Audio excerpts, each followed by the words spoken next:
Hello everybody, totally normal music reviews here.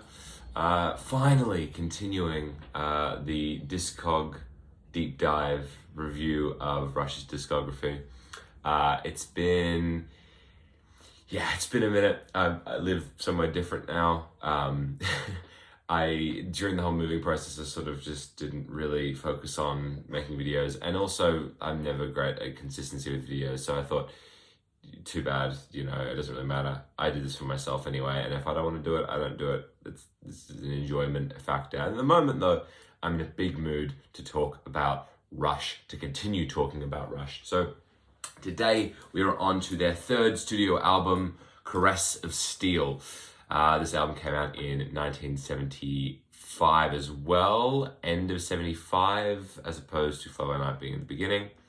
And this is really where they start to get into the prog sphere, with their debut album being more classic rock, Fly By Night being a little bit more proggy, still with a lot of the classic rock sort of niches. Caress of Steel really is a very psychedelic progressive rock experience, quite experimental in comparison to Fly By Night.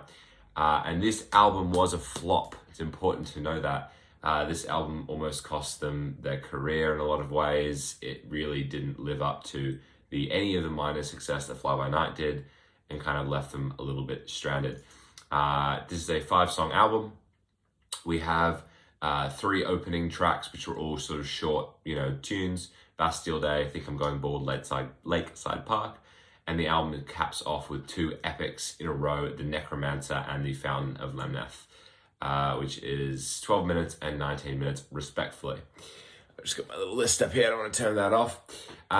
In terms of highlights for this album, Bastille Day is a classic, great song.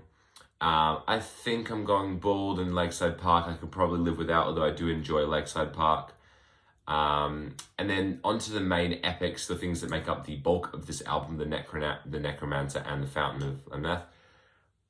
These are very interesting epics, very daring epics. However, a lot of the time it does feel like they're kind of just wandering. Geddy Lee did claim that for a lot of this album they were all pretty stoned, so that, which, that does check out. I know a lot of Rush fans love this album. I am less keen on it. I think it lacks a lot of direction. There's some really cool sonic moments, Necromancer being a personal favorite and probably my favorite off the album. Some great sonic exploration, but it feels more like a flavor palette than a complete record. It feels very lost and loose in comparison to their previous efforts and the efforts that would follow after this. I'd probably give this album a solid 73 out of 100. Worthwhile listen if you're trying to do a complete discography completion. However, if you're just trying to listen to the hits and to the real peak output, this album could probably go with a little bit of a miss. But that being said, that was Caress of Steel, and I'll see you next time for 2112. See you later.